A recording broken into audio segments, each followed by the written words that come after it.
It's been a long old time since it Aurelion has Sol been was banned away. split. It's been banned this split. It wasn't banned before that. That was only the second game of Aurelion Sol in the entire split. We had a couple of second round bans as soon as it came through. But yeah, it has been a long time before the rework came through that Aurelion Sol was present. But you know, I was talking about Care's champion pool.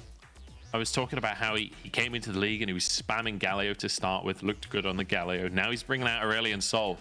There's an old mid laner that used to play Galio and Aurelion Sol. His name was Teachamar, and he's a goddamn legend.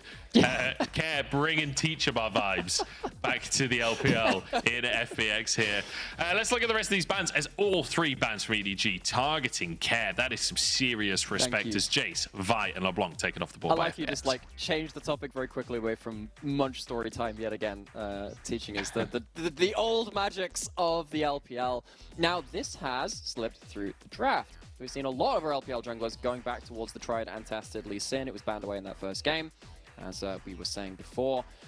This now gives you a lot of ability to play through the early game, which EDG did not have in that last game. Now, the second problem with what EDG had was once it got through to mid and late game, what CC did you have to lock down priority targets, especially when it was scaling for scaling? FPX now considering their options on the other side. Are they going to buy into late game versus late game again?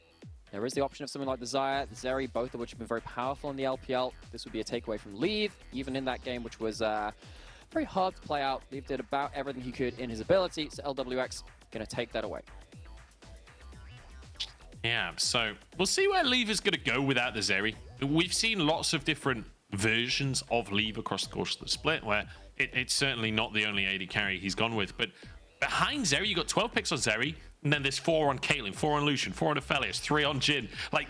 And then there's a whole bunch of others on 2 and 1. Like, we've seen a lot of different versions of Leave, so I'm curious what the priority will be. Now that Lucian Nami hasn't been that same priority, and it looks like it will just be the mirror matchup with the Aphelios being hovered here for EDG. Yeah, Aphelios can go alongside something like the Nautilus as well. I think the big thing about playing the Aphelios into the Zeri Lulu is that it gives you more support versatility. Because with the Zeri, you play typically something like the Lulu. That's kind of like your Prime Enchanter. You have a choice of Thresh, of Blitzcrank sometimes as well. We've seen a little bit of that into the Lulu. And of course, something like the Annie as well can pop up there. It leaves your options very, very open, and particularly for someone like Mako, who was one of actually, thinking about it, the original Annie support players way back in the day. It's actually really fun to see Mako go back to this. One of the first, so I started watching League in Season 4. That was kind of the last kind of, the end of the heyday of Annie support. It lasted into Season 5, and that's when Mako really started picking up a lot of this kind of picks. To see him pick it up 8 years later and still have great games on it, for me is a really historically kind of fun thing to see cropping back up again. Yeah, I feel like that Annie support, kind of classic EDG, but also the Aphelios. It even has an EDG skin. I'm curious if Leave is going to run with Viper's skin here across this one. As HYCAN goes to the Wukong once again, we've got a Kennen band away from the top side as Ala, he just never gets his comfort picks. No, and it's been, look, LPL already played Kennen. It was already very strong. I'm of the opinion Kennen didn't need buffs because it was stupidly strong, particularly with players like Ala picking that up and having huge effects with it. And now it's just kind of pushed it over the edge. I think that pick will be in the bans for most of our teams. I think players that hadn't picked this champion up already absolutely should do after this point. It's a great Jax answer, it's a great Fiora answer, which is why both of them are both removed. And now we're looking at kind of like your secondary tier kind of strong top lane. Something like a Gnar is pretty fair weather. You don't have Red 5 counter pick for EDG this game. Might be important for them to keep something like a Gnar as a blind pickable option for Ala on the top side. I'm curious what Coach Juicy has up his sleeves here. He outdrafted EDG in the first game of this series. He certainly will have arms up his sleeves, that is for sure. Elbows in there as well. But you've got your counter pick. You'd anticipate probably blind pick for the mid lane, right? The Syndra was banned away in the previous game, could be an option. But with the Yone gone, with the Asol gone. You can flex pick. You can flex pick, so actually you can have the best of both worlds. You can say, look, I'm going to pick in this Gragas. It's pretty okay into Annie mid if you flex that Annie towards the mid lane. So that means that EDG probably don't want to flex that there. We're talking about how Ala probably wants to put that Gnar towards that top side. It gives you the ability to blind pick now that you know that you potentially might have a counter pick coming in towards you. The last Gnar is harder to exploit than some of our other top laners in the meta champion pool right now. So I like that Gragas answer. It's a good answer into something like the Aphelios as well. You can kind of punt him into or out of the fight. We saw a lot of Vi Gragas combos before, doing very well against the Aphelios. With the Wukong, similar kind of ideal. You want like this fairly high damage jungler getting on top of that AD carry, and of course it will be that Gnar going in for Ala. We've seen a lot of high impact Gnar games coming out in the last week, even Bin being one of the big players of that. I think it was Koi's top laner as well, doing very well. That's Segenda in the LEC. You can see this champion really getting ahead in some side lane roles. We haven't seen this champion for a little while. But AP does seem to be the name of the game for EDG. Something that can play around mid-jungle with that Lee Sin. It's very important. So, Syndra locked in with that Lee Sin. High burst combo. Yeah, I was very excited that they were hovering Zoe, but not today. The Syndra comes through for Fofo. Incredibly powerful mid laner that if we see mispositioning from LWX, you know that Syndra's one of those champions that will be able to punish it. But now the answer coming through from FPX. It looks like the Gragas will be going up to that top side in the end. And we'll see what Care wants to take to this mid lane. He managed to outdo Fofo in the previous game and goes for an Akali against the Syndra here for game 2. We're talking about Care being a versatile player. First game of the Aurelion Sol in that first game. Goes back to one of his most played champions of the split, though. This will be the 6th game of Akali for Care in the mid lane. Does mean you have the Gragas into the Gnar top side. It's not the best matchup for the Gragas. You just kind of have to hold lane. Occasionally there are some burst combos you can do onto the mini Gnar with your jungler nearby, but on the whole, Ala, I'm expecting him later into the game to potentially even have some side lane threat. Could actually be a kind of game where Ala just kind of takes over the game from that side lane. FPX will have to do their best to stop that from happening, particularly if Care gets an advantage. Maybe that can hold down the map in their favor. We'll see if they can. You could see big grins across the faces of FPX, and rightly so. They're 1-0 up against EDG, against the first place team in the LPL right now. And I'd say coming into this next draft, you know, they've got the Zeri on their side. They've got the Gragas who can be an absolute bodyguard for that Zeri. And then they've got Engage in terms of that Wukong as well. So ways to make things happen, but a lot of proactivity there for EDG as well, right? The Lee Sin Syndra 2v2 is terrifying. That is a very, very strong mid-jungle 2v2. Akali is one of the harder champions to exploit in a 2v2. I really like Akali in that kind of regards, because Akali, a lot of people think you draft Akali to be like a diving assassin threat, and that is absolutely true. There is kind of a secondary point to Akali, though, where it is very hard to blow Akali out of a game, where because you have the Shroud, you can't use a lot of your point and clicks, she has a lot of mobility, and despite not necessarily getting wave control very early on, is very good once you hit later points in the game, even in a side lane situation as well. So Cap, a lot of safety afforded to him by that pick, which might be very important as the game goes on. Certainly might be. There's a call taken in both AD carries inventories. We talked about LWX versus Leave at the start of the day. But this game, I think our eyes have to go to the junglers, right? JJ versus HYCAN. HYCAN, a player that has been criticized a lot for his jungling across the course of this split. JJ, certainly in form right now, has that Lee Sin. He's got a lot of early presence. And I want to see him use that. I want to see him put pressure on FPX across the map. Has the ability to do so. Of course, Lee Sin, the big buff coming in for them is Care. Is he going to get anything landed on him? No, not just yet. Trying to get the first strike proc. Gets him with an auto, not the Q. Hey, 3 gold, we take those. Wow, yeah. I mean, something which I talk about a little bit in other games. Sometimes getting an early mana flow hand stack in matchups like this, particularly a Syndra where your early power has been diminished compared to what you used to before, can actually be quite important getting to the point where getting your mana flow completely stacked up, you get kind of mana dependency much less burdensome throughout the rest of that game. But Fofo going to have push in this early lane, going to have JJ on call as well. Lee Sin buffs with the 10% bonus AD kind of on both sides of that Q, really, really helping the champion come back into meta. Absolutely, and JJ is certainly a player that is willing to flex his muscles on the Lee Sin. Interesting little mechanic I just saw from Mako. Goes for a trade with Chocho right at the start of the game, starts shield. So his auto procs his Spell Thieves, and Chocho's auto procs Mako's Spell Thieves as well, as the damage is returned from the Annie shield. So nice little level 1 trade there coming out from him. Not the end of the world, but just a nice little tech. That's actually true. Actually, didn't really. That's actually a very good point. I have to see what happens with this bot lane ganks, though. FPX, they don't see this coming as it stands. JJ, early power, what can you do with it? Flash forwards, Chocho in trouble. Has his own flash available, but not even going to think about using it. Knew he was going down. We wanted early action from JJ, and straight off of the bat, 2 minutes in, we get first blood. I love it. First game, nothing happening early game. Much more to be played with in game number 2 with this draft. HYCAN, though, talk about these jungles being the threat. Oh, no. Scout of the week now. Yeah, Fofo perhaps a little over-aggressive with the scat of the week there. HYCAN punishes, and that's a flash goal.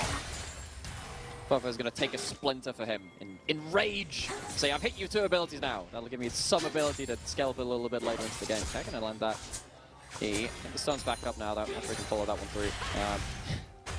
Really hitting a lot of those stuns. But, yeah, just blasting it on cooldown. Why not? Yeah. The one you kind of have to with Syndra. I mean, again, for those of you that don't play as much Syndra nowadays, it's kind of like a mix between something like a Senna and a Victor, where you get abilities upgraded throughout the game. Doesn't have them right now. Might not need them on Cat. Lands the stun finally. Finds the stun, and there we go. Flash for flash in the mid lane. So both junglers with the opportunity to punish that. Yeah, the first look at the 2v2 actually didn't come from the Lee Sin, because JJ was elsewhere on the map. Comes back into that point, though. A flash being down from Akali is not equal to a flash being down on Syndra. When it comes around to that level 6, HYCAN with flash, JJ with flash, going to be returning to this lane. Almost certainly. Oh, they're returning right now, in fact. Again. Oh, he finds it, he lands the Q. Should have vision as well, but here comes HYCAN to get involved in the fight. Scatter weak, not available. JJ forced to flash.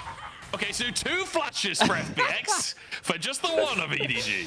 Oh man, these teams were just so utterly bored of game 1's early game that they say, should we just put everything into the early game this time? Absolutely, a handshake on both these teams being very active this time. Only 4.5 minutes in, we've seen multiple look-ins from these junglers who hit level 3 and immediately out onto the map.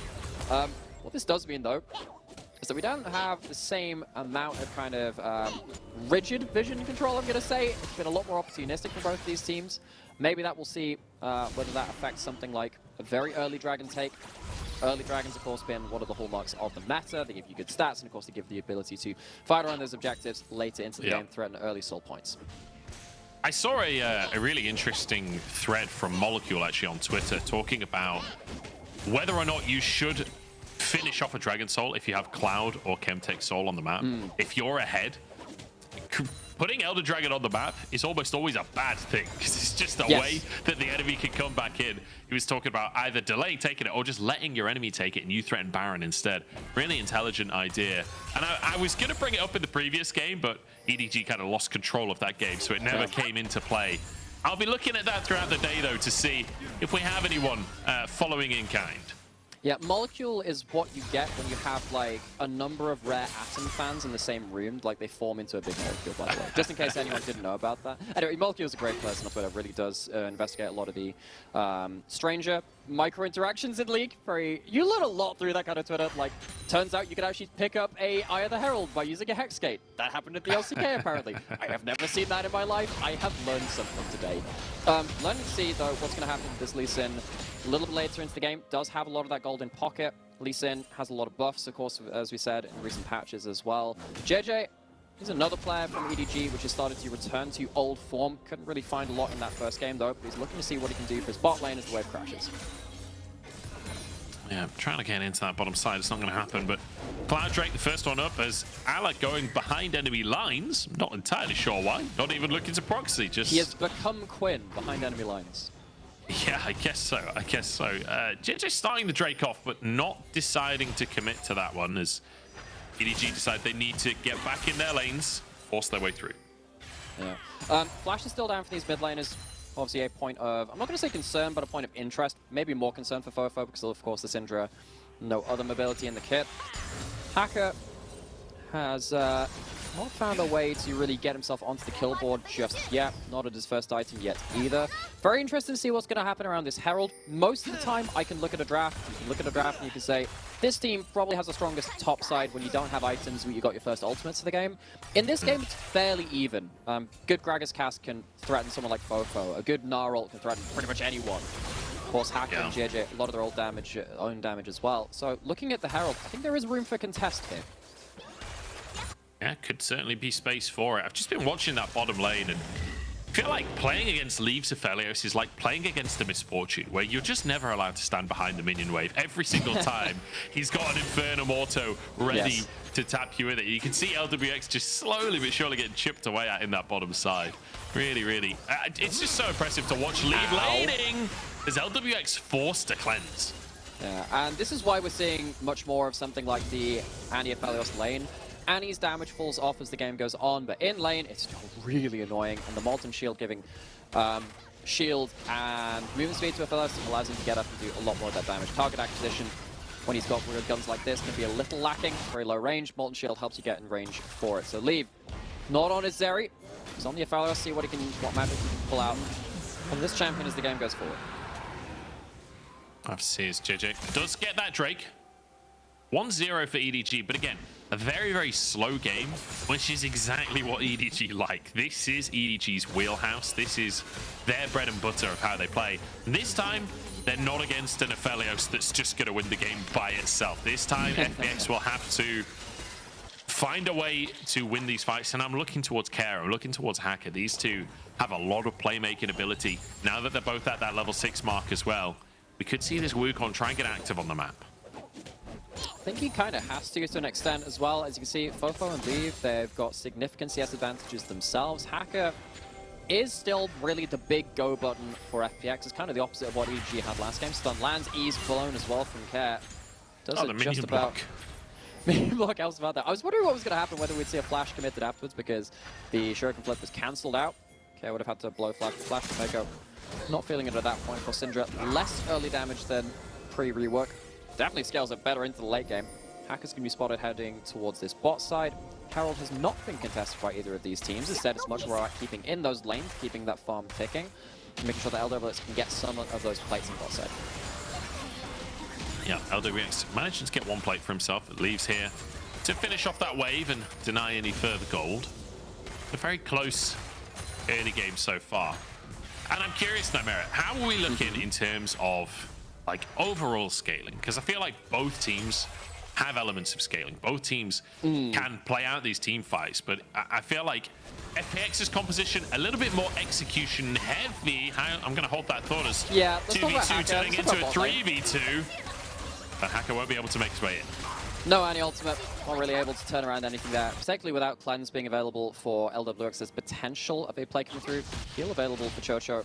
It's a little hard to close down that play. EDG's mid-jungle, first to the play that because Care was just lacking behind. He might get caught out in a stun here.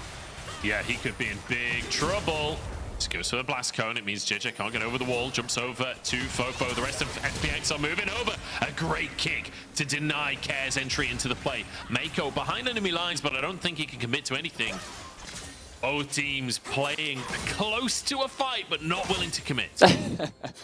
So let's get back to the conversation, because the fight doesn't land. HYCAN, no, he's not going to do anything here. About what happens as the game goes late game. Scaling is a bit of a nebulous term. It can mean a lot of different things. On the whole, it means how likely are you to win as the game goes later. Some people take that as, if I'm hitting training dummies, who does the most damage? That's kind of weird to think about, because I think Zeri and Akali both have very good single target damage and AoE damage in different ways, right? Similar kind of thing with like the Syndra and the Aphelios. One thing which I think is going to be very important though is that if Syndra and Aphelios get to stand at range and fight front to back, I think EDG are happy to take down the first target. It's not like you've got like a Scion on that top side, which is very hard to kill going front to back. I think someone like a Gragas or Wukong can get blown up very, very quickly. On the other side, scaling Deo's out the window really if Akali starts nuking one of your carries. Fofo getting rich off of these trades. He's got that first strike, managed to hit multiple targets with it there. Splinters as well, actually. That's a good point. We can talk about that, because if Syndra starts to blow up the first target, we'll just talk about how that's important in late game. We normally expect the whole shebang of the upgrades coming through about level 15, level 16. That's kind of the timing point that it comes through. That's when you get yourself like a 15% HP execute on your ultimate. You get yourself like an extra 15%, or something like 10% on the ultimate. 15% extra AP on top of that as your last upgrade, though, as your passive effectively upgrades. You get yourself like half a death cap. The more you hit these early game combos, though, the faster you get to that point, and the faster that late game threat comes online for EDG. You bring that back to the conversation of scaling, that affects maybe how these fights will play out. Nice little trade from Leaf there onto LWX as he charges forward, has the red and white, and it means LWX gets straight out of dodge. Does not want that scrap. against Leave. Vision cleared by EDG. There is still a ward for FPX. As you can see, Mako trying to make sure that no lane gank can come on through. And we saw this in the previous game as well. Leave stepping forwards to spot out if HYCAN was trying to get into the lane. EDG's bottom lane so intelligently playing. Yeah. Much more intelligent than their settings. You're about to say, the last time we talked about intelligence, they got picked off immediately after that point when LA tried to sideline that very last game. Terra's wandering down towards this bot side, and EDG do land the stun on the turret, but that's onto the clone. So that's not going to be as much damage as it looks like on your stream.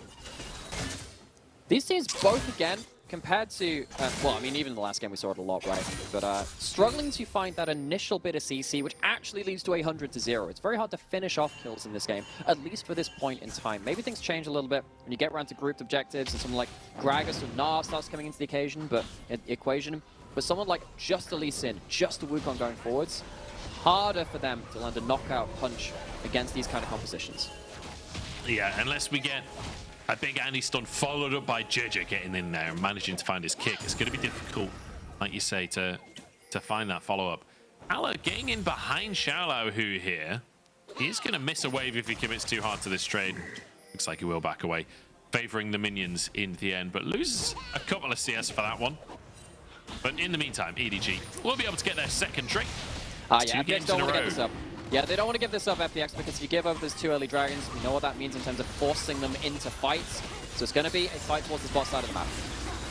Turret is down for Aphelios. In goes HYCAN. Big Look at the combo. Dragon already taken. Mako surviving. Care 1 HP and Fofo finishes the job as Leave is still going. He's onto LWX here and he's taken the kill. Jojo slowed down. Moonlight Vigil to finish the job and Leave is taking over the fight. HYCAN wants it, but it don't matter what he wants.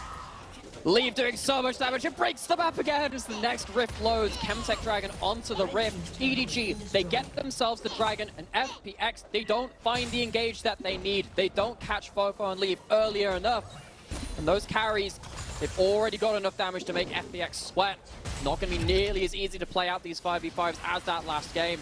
FPX, they were really content to, they really weren't content to give up that Dragon.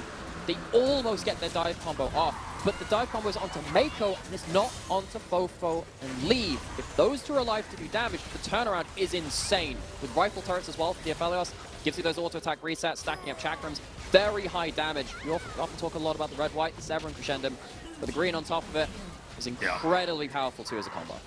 And then Xiaolahu heading down to try and get involved in the fight, but he's just a little bit too late, and it means Ala also gets that free tower in the top side. Fantastic stuff for EDG, because not only are they getting a tower on the top side, not only did they get the Drake, they won a fight that was fundamentally a 4v5 in terms of map positions. And they win it with 4 kills. It was kind of like a 1v0 and then a Xiaolahu somewhere else on the map, which meant it was just a straight 4v4 in the fight, but Xiaohu's not there responding. Good point in the macro.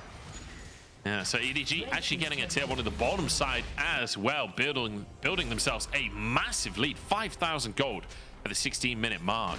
After how quiet most of this game has been as well, kind of insane to see EDG just blow this game wide open. HYCAN trying to get himself a Grom. I think Ala might spot him. If we saw Mako move over as well, this could be dangerous for HYCAN. I think he's just going to have to back away. But EDG not interested, actually. Now. Yeah, they're not interested because they're trying to just pin, I think they're trying to pin Zeri to the tower so they can't respond to something like bot lane. JJ has a lot of gold right now, by the way, folks. Oh, Xiao, who actually forced to use his ultimate just to stay alive there, make sure that JJ can't kick him back into the loving arms of Fofo. Leave is going to try and dive in the mid lane. HYCAN's here, though. The Gale Force not going to be enough, but Tibbers is! Oh my days! Where did he go? Yeah, I mean, he just exits stage right, I guess. HYCAN goes to the grey screen. HYCAN's going to go for a bit of a LW, look at LWX's face at the bottom. He's like, what am I witnessing? Like, I mean, oh my word. It looked like a play for FPX. It looked like they were the ones making the play, but EDG, it was all just a cunning ruse. And that'll be the 3rd tier 1 taken. We always talk about how hard it is to break open that mid tier 1. Not for EDG this game. Absolutely not. And now you have so much gold on this Aphelios. If this game is going to come down to, can FPX remove these carries with their single target burst of someone like the Akali and WukOn getting on top of that Aphelios, and Aphelios is super strong, that becomes that much more difficult. It's already difficult enough when Leaf feels bold enough to go up with the Molten Shield, and then of course the Severum as well, to get things into a very difficult scenario. The big game changer there is of course using the Severum ultimate for the extra healing, means that the kill combo much less notable from HYCAN. Leaf comes back through, can start cycling through those weapons again. Which goes back to something that we talked about earlier, where you were saying actually, in that early laning phase, the Infernum being used to great effect by Leaf, at that point has the right weapons for the job. Weapon management is one of the big skills of Aphelios. Leaf once again an important moment, showing why it is so. Yeah, showing his proficiency on the champion. And showing that this EDG squad, they don't panic when pressure is put on. HYCAN trying to make a play there, but it's EDG that managed to turn it around. And we're already starting to get towards the 2-item mark here for Leaf. He's 3-0-3 this game. JJ 2-0-3 as well. These carries are massive. And the thing is, like, JJ not a traditional carry, but Lee Sin getting to 2 items significantly early, it makes him so difficult to deal with in a team fight. He gets so tanky. He still does massive damage just off of levels alone. Like, JJ is going to be a problem for FPX, and it's going to be so much threat onto LWX. And it means EDG should be able to just pressure out these fights. Like, it's the same kind of logic to say, with something like Lucian Nami, we've seen an awful lot in this season. The Nami getting early gold to get to an important first item is actually quite a big thing, despite them not really having the same impact with second and third items. But something like that, Lee Sin getting to first item, that Gore Drinker, the Black Cleaver, and second item, which will be coming in soon, I have to imagine, can be big for these mid-game fights. Cat on a bit of his own side quest right now, not spotted on vision. Leave us left alone on this backside. Remember, Cat, big opportunity for him to get engagement top side. Here we go. HYCAN goes in, Care straight onto Leaf, gets the shuriken, and Leaf is gone. Care once again making fights happen for FPX. Perfect execution into the backline, stunned up, and the rest of the team dives on in. Ala did get a flank of his own though, so it's the 3v3. Meganar in place, scatter the weak there. JJ lands the kill onto SHANGHAI, but he doesn't commit. He doesn't commit, he W's too early. Ala the one to try and get these kills now. Is JJ low on HP and Care back into the fray once more. JJ somehow survives it. A double kill for Ala. How the hell have EDG done this? It's unbelievable team fighting from the first place team in the LPL. They were not allowed to team fight like this in game 1, but game 2, give them an inch, they'll take the whole damn arm. Ripped out of the socket. FPX, we thought they'd done it. They thought that they managed to take out this hugely fat Aphelios. That should have been enough, but it wasn't. Really want to see what happens on the top side of that fight after Aphelios goes down on the bottom half of it. This is kind of what we were talking about FPX. It's very important for them to get on top of the Aphelios. This is where the team fights are decided. Can you take out the carries before they do enough damage? Aphelios goes down, but not before putting out the Mega Infernum Bomb. Puts out that huge AoE ultimate. And that is enough to just give the execute damage a bit more threat. Give Ale some room to maneuver. JJ tries to play a bit of a mind game here, tries to outplay a body slam, which could have led into a kill onto himself, but instead just kind of gives up the opportunity to kill SHANGHAI. Cleanup, though, is absolutely insane. Just double digits of HP determining the win and loss in this back end of the fight. Absolutely insane stuff coming out from Fofo and JJ. And remember, this is a new duo, this split. These are not players that had played together before. But with fighting like that, you wouldn't believe it, would you? Herald down in the top side now is SHANGHAI trying to get onto a flank position, but he's spotted out by JJ as the Herald will charge on in. Care once again on a miracle flank. This time, Ala, other side of the map, does have TP and will start channeling it. But HYCAN's basically already dead. Mako surviving for the time being as Ala dives in, but LWX is caught and taken out already. This time, Leave not threatened by the Akali. A double kill for him. And Care, he's got to make something magical happen, but just has to flee into the base. There's no dragon to save you this time, Phoenix. And neither is Care able to take down the enemy AD carry. Last fight, as much as it was an EDG win, it started in what should have been a best case scenario for FPX. AD carry immediately dying for EDG. They can't match that this time. And now with 4 members alive, the only one dying being Mako on the Annie. Plenty of damage to take down this Baron. that'll start tiding them over into a good set of waves pushing in to then secure themselves a soul later on if they so wish. 3 minutes on that dragon. EDG have the entire run of the map, the entire run of this game. And it feels like, you know, a valiant effort for Care here, but the fact that HYCAN goes in, again, they start these combos onto Mako. His leave has so much freedom. But like the timing is just off, and with Shallow who committing the ult to an Annie that's used everything, the value of the teleport and the ultimate is greatly diminished at this point. If that fight had happened, you know, 5 seconds later when Care could actually join that fight, if Shallow who could actually get something onto leave instead of onto the, you know, the basically useless Annie after that point, maybe that fight works out a little bit better. But fight's done and dusted now. He's staring down Barrett, staring down so much gold on the carries. Fofo still doing significant damage, even to Shallow who with all his tankiness on that top side of the map. There's an objective bounty taken in by Kev, but this is just so bad for FPX. I tell you what as well, when we talk about Zeri versus Aphelios, it's kind of the battle of the late game carries. If there's one thing Aphelios undoubtedly beats Zeri at, it's sieging. Look how fast he shredded through these towers. There were 2 minions under that mid tower, and half of its HP is gone now, just off of that turret coming out from Leave and just getting a couple of autos in. HYCAN up on the top side. Leave could be in trouble here. Does have Gale Force up, has Flash. And there's just no follow-up. There we go, Cyclone down. That's everything FPX have to start a fight.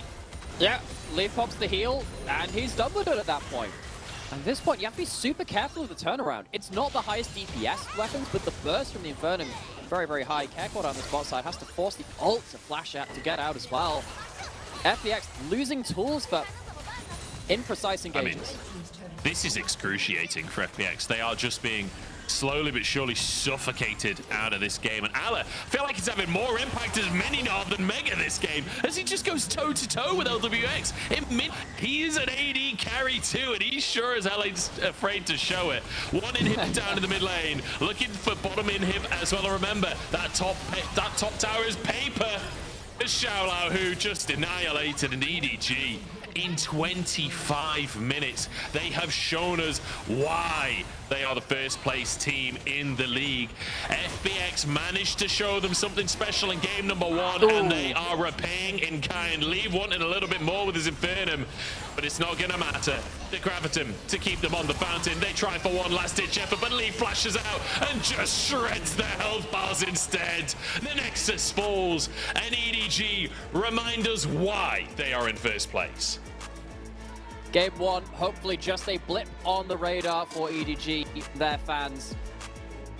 If they were to win this series, it really does put a huge stake to their claim to first place in the LPL in this entire region. And with this roster as well, especially compared to, you know, some of the great super teams that have been built up this year,